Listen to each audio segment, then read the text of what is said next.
বাঁকুড়া জেলার কতুলপুর থানার কতুলপুরের মেয়ে সরোজবাসিনী বালিকা বিদ্যালয়ের মেয়ে থার্ড হয়েছে, তো মাধ্যমিক পরীক্ষায় থার্ড হয়েছে, অনুভূতিটা কিরকম তোমার?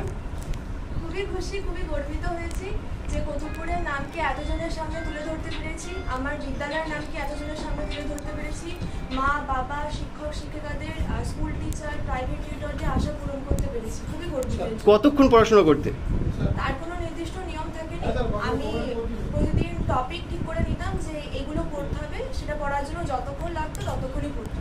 মাধ্যমিক পরীক্ষায় প্রথম দশে থাকার জন্য বাবা মায়ের অবদান না স্কুলের অবদান? সবারই অবদান রয়েছে, বাবা মা, স্কুল টিচার, প্রাইভেট টিউটর, প্রত্যেকে। ভবিষ্যতে কি হওয়ার পরিকল্পনা আছে? ভবিষ্যতে রিসার্চার হওয়ার ইচ্ছা আছে। আগামী মাধ্যমিক পরীক্ষার্থীদের উদ্দেশ্যে কি বার্তা দিতে চাও?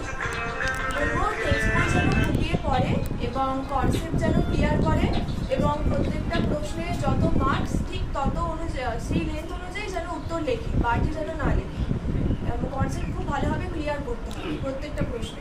তোমার বাবা মায়ের প্রফেশনটা যদি একটু বলে।